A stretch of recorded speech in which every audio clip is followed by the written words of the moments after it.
ഒരു സാധാരണ സ്വത്തെഴുതൽ കാര്യമായി തുടങ്ങിയ ഒരു ദിവസം അതൊരു രഹസ്യത്തിലേക്ക് വഴിമാറുമെന്ന് ആരും കരുതിയതല്ല. ജിമ്മിയും സഹായിയും സർവേയ്ക്കായി പോയ ആ ദിവസം അവസാനം അതൊരു വേട്ടയാത്രയായി മാറി. പക്ഷേ രാത്രിയും കാടും എല്ലാം അവർക്ക് പുത്തരിയായിരുന്നു. പുല്ലരിയിൽ മുളപൊട്ടുന്ന പ്രണയവും തുടർ സംഭവങ്ങളും ആധാരമായ പ്രണയ നോവൽ നാമ്പെടുക്കുന്ന പ്രണയം ഓഡിയോ 22-ാം ഭാഗം. പകല് സാറിനെ കണ്ടിട്ട് ശരിക്കൊന്ന് മിണ്ടാൻ പോലും പറ്റിയില്ല. എന്ത് വിചാരിക്കുമാവൂ? എല്ലാവരും വന്നപ്പോൾ എനിക്ക് പവറായി എന്ന് വിചാരിച്ചു കാണുമോ? എൻ്റെ സാഹചര്യം സാറ് മനസ്സിലാക്കാതെ ഇരിക്കുമോ? വർത്തമാനം ഒന്നും പറഞ്ഞില്ലെങ്കിലും ആരും കാണാതെ ഒന്ന് നോക്കി, അത് മതി. എനിക്ക് അത്രയും കിട്ടിയാലും മതി. എൻ്റെ സാഹചര്യം സാറ് മനസ്സിലാക്കാതെ ഇരിക്കുമോ? വർത്തമാനം ഒന്നും പറഞ്ഞില്ലെങ്കിലും ആരും കാണാതെ ഒന്ന് നോക്കിയല്ലോ, അത് മതി. എനിക്ക് അത്രയും കിട്ടിയാലും മതി. പിറ്റേ ദിവസം രാവിലെ തന്നെ കുഞ്ഞമ്മമാരുടെ പേരിലുള്ള നായ്ക്കയത്തെ സ്ഥലം കാണാൻ അവർ പോയി. കുഞ്ഞമ്മമാരുടെ പേരിലാണെങ്കിലും അതിലെ പണിയെടുപ്പിക്കുന്നത് അപ്പച്ചൻ തന്നെയാണ്. ആദായമെടുത്തു കൊടുക്കുന്നതും കണക്ക് സൂക്ഷിക്കുന്നതും എല്ലാം അപ്പച്ചൻ തന്നെയാണ്. നാട്ടുകാരുടെ കാഴ്ചപ്പാടിൽ അതും പടവിൽ അപ്പച്ചൻ്റെ സ്വത്ത് തന്നെയാണ്. ആകെ 10 ഏക്കർ ഉണ്ടായിരുന്ന ആ പുരയിടം മുഴുവനും കുരുമുളക് കൃഷി ചെയ്തിരിക്കുകയാണ്. ഇടവിളയായി കാപ്പിയും കൃഷി ചെയ്തിരിക്കുന്നു. ഒരു കാട് പോലും ഇല്ലാതെ തെളിഞ്ഞു കിടക്കുന്ന ആ സ്ഥലം ആരും ഇഷ്ടപ്പെടും. പേരിന് മാത്രം അല്പം വയലുള്ളതിൽ വാഴ കൃഷിയാണ് ചെയ്തിരിക്കുന്നത്. 500 എണ്ണം നടാൻ മാത്രമുള്ള സ്ഥലമാണ് ഉണ്ടായിരുന്നത്. അതിന് ചെറിയ തോതിൽ വേലിയും കെട്ടിയിരിക്കുകയാണ്. കാര്യമായ കാട്ടുമൃഗശല്യം ഒന്നും അവിടേക്ക് ഇതുവരെ എത്തിയിട്ടില്ല. അക്കാരണം കൊണ്ട് അപ്പച്ചൻ കൃഷി ചെയ്യുന്ന വാഴകൾ ഏതാണ്ട് മുഴുവനും തന്നെ വിളവെടുക്കാൻ അയാൾക്ക് കഴിയാറുണ്ട്. ഏതെങ്കിലും കാട്ടുമൃഗം സ്ഥിരമായി ആ പറമ്പിൽ വന്ന് ശല്യം ചെയ്താൽ ഒന്നുകിൽ മാമച്ചൻ്റെ തോക്കിനിരയാകും, അല്ലെങ്കിൽ അപ്പച്ചൻ്റെ തോക്കിനിരയാകും.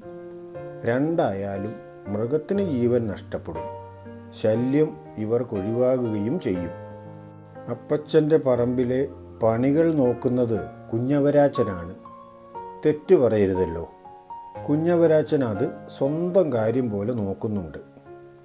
ഇപ്രാവശ്യം ഈ സ്ഥലം അപ്പച്ചൻ്റെ പേരിൽ തന്നെ എഴുതിയിടാനാണ് ഞങ്ങളുടെ താല്പര്യം.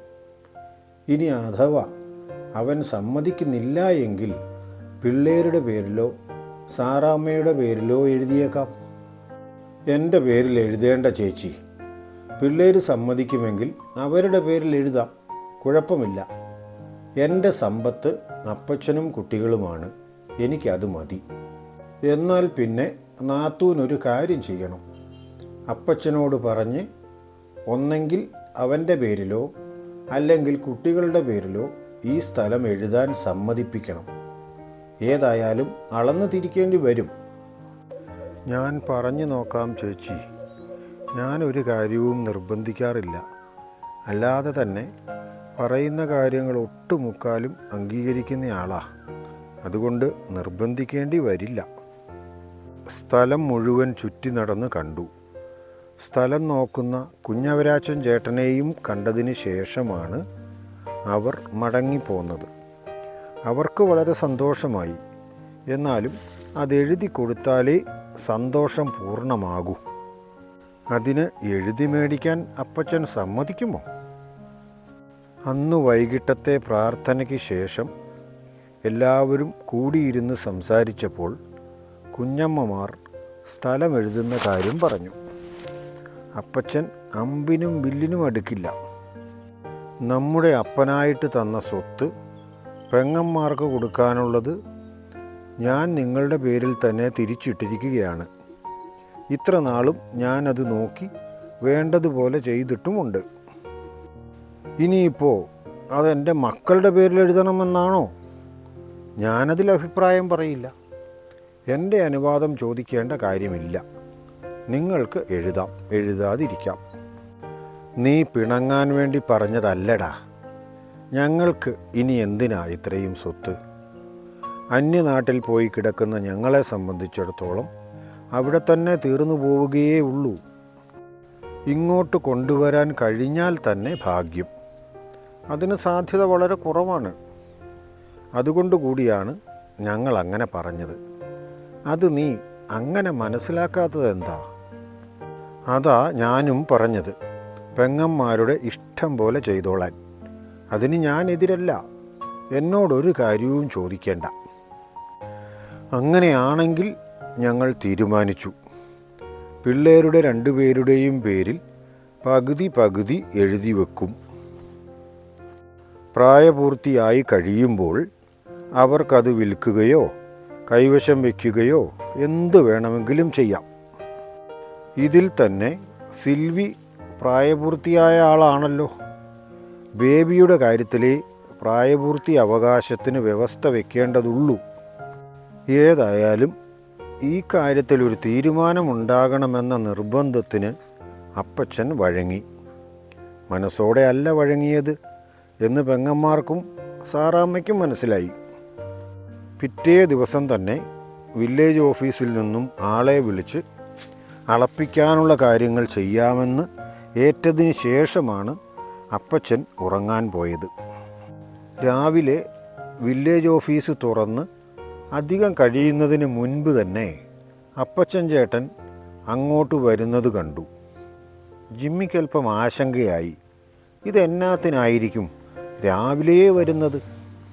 ഇന്നലെ വൈകിട്ട് കണ്ടപ്പോഴും ഓഫീസിലേക്ക് വരേണ്ട കാര്യം ഒന്നും ഉള്ളതായി പറഞ്ഞിരുന്നില്ലല്ലോ. പെട്ടെന്നെന്താണാവോ കാര്യം? എന്തായാലും ഇങ്ങോട്ടല്ലേ വരുന്നത്. വരുമ്പോൾ കാര്യം പറയുമല്ലോ. നേരെ ജിമ്മിയുടെ അടുത്തേക്ക് തന്നെയാണ് വന്നത്. അപ്പച്ചൻ ചേട്ടൻ മുഖവുരയൊന്നുമില്ലാതെ കാര്യം പറഞ്ഞു. ജിമ്മിയോടെന്തിനാ മുഖവുര അല്ലേ?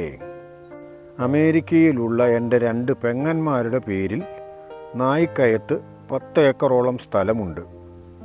ഇപ്പോൾ അവർക്ക് ആ സ്ഥലം അവരുടെ പേരിൽ വേണ്ട എന്ന് പറയുന്നു. സിൽവിയുടെയും ബേബിയുടെയും പേരിലേക്ക് എഴുതി കൊടുക്കണം എന്നുമാണ് പറയുന്നത്. എന്താണ് അതിന് ചെയ്യാൻ പറ്റുന്ന ഒരു കാര്യം? ഒന്ന് പറഞ്ഞു തന്നേ. അങ്ങനെ അവർ തീർച്ച പറയുന്നുണ്ടെങ്കിൽ അവരുടെ പേരിൽ നിന്നും മക്കളുടെ പേരിലേക്ക് മാറ്റി എഴുതുന്നതല്ലേ നല്ലത്? നാട്ടിലുള്ള ആളുടെ പേരിൽ തന്നെ സ്ഥലമുള്ളതാണ് എപ്പോഴും നല്ലത്. അങ്ങനെയാണെങ്കിൽ അത് പിള്ളേരുടെ 2 പേരുടെയും പേരിലേക്കാണല്ലോ എഴുതേണ്ടത്. അതിനായി വന്ന് അളന്ന് തിരിക്കേണ്ടി വരില്ലേ? വേണ്ടി വരും. ആധാരം എഴുതേണ്ടപ്പോൾ കൃത്യമായി അളന്ന് അതിർത്തി രേഖപ്പെടുത്തണം. അങ്ങനെയാണെങ്കിൽ ജിമ്മിക്ക് തന്നെ വന്ന് അതൊന്ന് അളന്ന് ശരിയാക്കി തരാൻ പറ്റുമോ? അതിന് പ്രത്യേക അപേക്ഷ വല്ലതും വേണമോ? അപേക്ഷയൊന്നും വേണ്ട. ഓഫീസ് സമയം കഴിഞ്ഞ് അല്ലെങ്കിൽ ഓഫീസ് ഇല്ലാത്ത ദിവസങ്ങളിൽ മാത്രമേ കഴിയൂ എന്നേ ഉള്ളൂ. നമുക്ക് ഏതെങ്കിലും ഒഴിവു ദിവസം പോരെ? മതി. ഏതായാലും അവർ ഈ ആഴ്ച മുഴുവൻ ഇവിടെ കാണും. വന്നവർ പോകുന്നതിന് മുൻപ് എഴുതാവുന്ന രീതിയിൽ അളന്നു കിട്ടിയാൽ മതി. അങ്ങനെയാണെങ്കിൽ നാളെ 5 മണി കഴിഞ്ഞ് നമുക്കങ്ങ് പോയേക്കാം. 2 തിരിക്കുകയും നാളെ തന്നെ ചെയ്തേക്കാം. ആധാരം എഴുതാൻ കൊടുക്കാനുള്ളതല്ലേ. എന്നാൽ അങ്ങനെ 5 മണി കഴിയുമ്പോൾ ഞാനിവിടെ വണ്ടിയും കൊണ്ട് വന്നേക്കാം. ജിമ്മി സമ്മതിച്ചു. ഉടനെ തന്നെ അപ്പച്ചൻ ചേട്ടൻ തിരിച്ചുപോയി. ജിമ്മി തൻ്റെ ജോലിയിൽ മുഴുകുകയും ചെയ്തു. പറഞ്ഞതുപോലെ പിറ്റേ ദിവസം വൈകുന്നേരം 5 മണിക്ക് തന്നെ ജീപ്പുമായി അപ്പച്ചൻ വില്ലേജ് ഓഫീസിന് മുൻപിൽ വന്നു.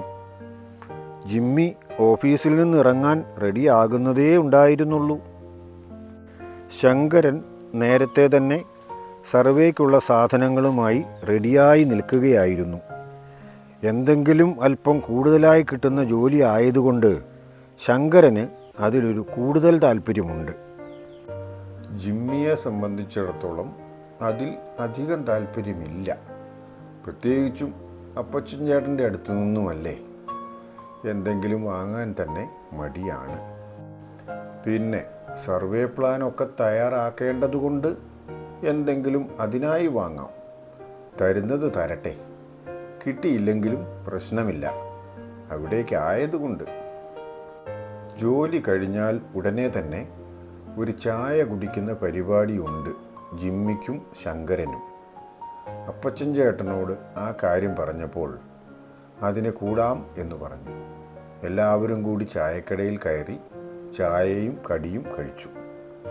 വിശപ്പിനും ക്ഷീണത്തിനും തൽക്കാലത്തേക്കുള്ള ശമനം വരുത്തി അവർ നായ്ക്കയത്തിന് വിട്ടു. കൂടുതൽ കോംപ്ലിക്കേഷനുകൾ ഒന്നുമില്ലാത്തതുകൊണ്ട് 1 മണിക്കൂർ കൊണ്ട് തന്നെ സർവേ നടപടികൾ പൂർത്തിയാക്കി. സ്ഥലം 2 ഭാഗങ്ങളായി തിരിച്ച് അതിർത്തി അടയാളപ്പെടുത്തി. തൽക്കാലം ഒറ്റ പ്ലോട്ടായി തന്നെ കിടന്നോട്ടെ, പിന്നീട് എപ്പോഴെങ്കിലും വിൽക്കുകയോ മറ്റോ ആവശ്യം വന്നാലോ. അതിനായിട്ടാണ് അതിർത്തി വ്യക്തമായി തിരിച്ചത്. അളവ് കഴിഞ്ഞപ്പോൾ അപ്പച്ചൻ ചേട്ടൻ പറഞ്ഞു, ഏതായാലും ഇപ്പോൾ അത് ഒന്നായി തന്നെ കിടന്നോട്ടെ. എപ്പോഴെങ്കിലും വിൽക്കേണ്ടി വന്നാൽ അന്നേരം ഒരു കഷണം മറ്റൊരാൾ വാങ്ങിയാലും മതിയല്ലോ. അതൊരു നല്ല ആശയമാണ്. ഉള്ള സ്വത്ത് മറ്റൊരു കയ്യിലേക്ക് പോകാതിരിക്കും. ഉള്ള സമ്പാദ്യം അന്യാധീനപ്പെടുന്നത് ആർക്കെങ്കിലും രസിക്കുമോ? അപ്പച്ചൻ ചേട്ടൻ തൻ്റെ വാഴത്തോട്ടം കാണാൻ ജിമ്മിയെ ക്ഷണിച്ചു. അതനുസരിച്ച് ജിമ്മിയും ശങ്കരനും പെട്ടെന്ന് തന്നെ പോയി വാഴത്തോപ്പ് കണ്ടു. അതിശയകരമായ രീതിയിലാണ് കൃഷി നടത്തിയിരിക്കുന്നത്. വാഴകളുടെ ഇലകളുടെ വലിപ്പവും എണ്ണവും പോലും എല്ലാ വാഴകളിലും തുല്യമാണ്. പരിപാലനത്തിൻ്റെ കൃത്യത കാണണമെങ്കിൽ ആ വാഴത്തോട്ടം കണ്ടാൽ മതിയാകും. സാറിന് പോവാൻ തിരക്കില്ലെങ്കിൽ നമുക്ക് 2 മണിക്കൂർ കാട്ടിലൊന്ന് നോക്കിയിട്ട് പോകാം. എന്തെങ്കിലും കിട്ടാതിരിക്കില്ല. അന്നൊരിക്കൽ സാറ് പറഞ്ഞിരുന്നില്ലേ എൻ്റെ കൂടെ കാട്ടിൽ വരാമെന്ന്? ഇന്ന് അതിന് പറ്റിയ സമയമാണ്. പറഞ്ഞു വന്നപ്പോൾ ശങ്കരനും അതിന് വലിയ ഇഷ്ടമാണ്. പക്ഷേ ഇന്നോളം കാട്ടിൽ കയറിയിട്ടില്ല. കാരണം പേടിച്ചിട്ട് തന്നെ. നാട്ടിലുള്ള മൃഗങ്ങളെ തന്നെ ശങ്കരന് പേടിയാണ്. അതുകൊണ്ട് അദ്ദേഹത്തിന് കാട്ടിൽ കയറി ഒന്ന് കണ്ടാൽ കൊള്ളാം എന്നുണ്ട്. വീട്ടിൽ പറയാതെ പോകുന്നതായതുകൊണ്ട് അവിടെ നിന്നും കുഴപ്പമില്ല. അവർ 3 പേരും കൂടി നേരെ മാമച്ചൻ ചേട്ടൻ്റെ വീട്ടിലേക്ക് പോയി. അവിടെ നിന്ന് വൈകുന്നേരത്തെ കാപ്പി കഴിച്ചു. കപ്പ പുഴുങ്ങിയതും ഇറച്ചിക്കറിയും. മാമച്ചന് മിക്കവാറും എല്ലാ ദിവസവും കാട്ടിറച്ചി കിട്ടും. അതുകൊണ്ട് സാധനങ്ങളധികം വാങ്ങേണ്ടതില്ല. വെടിവെച്ചിട്ടോ കുടുക്ക് വെച്ചിട്ടോ എങ്ങനെ ആയാലും വേണ്ടില്ല. കാര്യം നടന്നാൽ മതിയല്ലോ. ഏതെങ്കിലും ഒന്നിനെ എല്ലാ ദിവസവും അയാൾ പിടിച്ച് കറിയാക്കും. അന്ന് ചെന്നപ്പോൾ വെരുകിൻ്റെ ഇറച്ചിയായിരുന്നു കറി. ജിമ്മിക്കും ശങ്കരനും ആ ഭക്ഷണം നന്നായി ഇഷ്ടപ്പെട്ടു. കഷ്ടിച്ച് 1/2 മണിക്കൂർ അവിടെ സംസാരിച്ചിരുന്നു. അതിനുശേഷം അവർ 3 പേരും ബാഗും സാധനങ്ങളും എല്ലാം വീട്ടിൽ വെച്ചു. എന്നിട്ട് അപ്പച്ചൻ ചേട്ടൻ്റെയും മാമച്ചൻ്റെയും കൂടെ കാട്ടിൽ കയറി. ഇരുട്ടിത്തുടങ്ങിയതേ ഉള്ളൂ. ശങ്കരൻ മാമച്ചൻ ചേട്ടൻ്റെ കൂടെയും ജിമ്മി അപ്പച്ചൻ ചേട്ടൻ്റെ കൂടെയുമാണ് പോയത്. കഷ്ടിച്ച് 2 മണിക്കൂർ സമയം മാത്രമേ കാട്ടിൽ ചെലവഴിച്ചുള്ളൂ. ജിമ്മിക്കും അപ്പച്ചൻ ചേട്ടനും ഒരു കൂരനെയാണ് കിട്ടിയത്. ജിമ്മി അതിനെ തൂക്കി പിടിച്ചു. അതിനുള്ള ഭാരമേ കാണൂ. പരമാവധി പോയാൽ എല്ലാം അടക്കം 5 കിലോ കാണും. അത്രയുമൊക്കെ തൂക്കി പിടിക്കാനുള്ള ആരോഗ്യം ജിമ്മിക്കുണ്ടല്ലോ. മാമച്ചൻ ചേട്ടൻ്റെ തോക്കിൽ നിന്നും വെടിപൊട്ടിയ ഒച്ച കേട്ടു. എന്താണ് കിട്ടിയത് എന്ന് അന്നേരം അറിഞ്ഞില്ല. തിരിച്ചു പോന്നപ്പോൾ മനസ്സിലായി അവർക്ക് ഒരു മുയലിനെയാണ് കിട്ടിയത് എന്ന്. കിട്ടിയ മൃഗങ്ങളെയും കൊണ്ട് 8 മണി ആയപ്പോഴേക്കും മാമച്ചൻ ചേട്ടൻ്റെ വീട്ടിൽ അവർ തിരിച്ചെത്തി. അധികം വൈകാതെ മാമച്ചൻ തന്നെ മൃഗങ്ങളുടെ തോല് പൊളിച്ച് വൃത്തിയാക്കി പാക്ക് ചെയ്ത് വണ്ടിയിൽ വെച്ചു കൊടുത്തു. അപ്പച്ചന് വേണ്ടിയാണെങ്കിൽ വണ്ടിയിൽ വെച്ച് കൊടുക്കേണ്ട ആവശ്യമില്ല. ഇത് പക്ഷെ അങ്ങനെയല്ലല്ലോ. 2 ഉദ്യോഗസ്ഥന്മാരല്ലേ, അവരെ അതിന് കണക്കിന് ബഹുമാനിക്കാതിരിക്കാൻ കഴിയുമോ? സർവ്വസാധനങ്ങളും എടുത്തുകൊണ്ട് പുതിയ അനുഭവത്തിൻ്റെ ത്രില്ലുമായി അവർ പുല്ലരിയിലേക്ക് തിരിച്ചു പോന്നു. തുടങ്ങിയാൽ വീണ്ടും പോകാൻ തോന്നുന്നതാണ് കാട്ടിൽ പോക്ക്. ആദ്യം പോയപ്പോൾ ഒരു മൃഗത്തിനെ കിട്ടുകയും കൂടി ചെയ്ത സ്ഥിതിക്ക് ഇനിയും പോകാൻ തോന്നേണ്ടതാണ്. ജിമ്മിക്ക് ഇനിയും അങ്ങനെ തോന്നുമോ? അപ്പച്ചൻ ചേട്ടൻ ഇനിയും ജിമ്മിയെ വിളിച്ചുകൊണ്ട് പോകുമോ? അടുത്ത ഭാഗങ്ങളിൽ അറിയാം കേട്ടോ. മുടക്കല്ലേ. ഇത് ഒരു തുടക്കം മാത്രം. കഥ ഇനി കൂടുതൽ ആഴത്തിലേക്ക് പോകും. സ്കിപ്പ് ചെയ്യാതെ മുഴുവനും കേൾക്കാനും ലൈക്ക് ചെയ്യാനും ഷെയർ ചെയ്തു കൊടുക്കാനുമൊക്കെ നിങ്ങൾ സഹകരിക്കുമല്ലോ. മറ്റന്നാൾ അടുത്ത ഭാഗവുമായി വരുന്നതുവരെ എല്ലാവർക്കും നന്മ നേരുന്നു. എല്ലാവർക്കും വേണ്ടി പ്രാർത്ഥിക്കുന്നു. ഓക്കേ.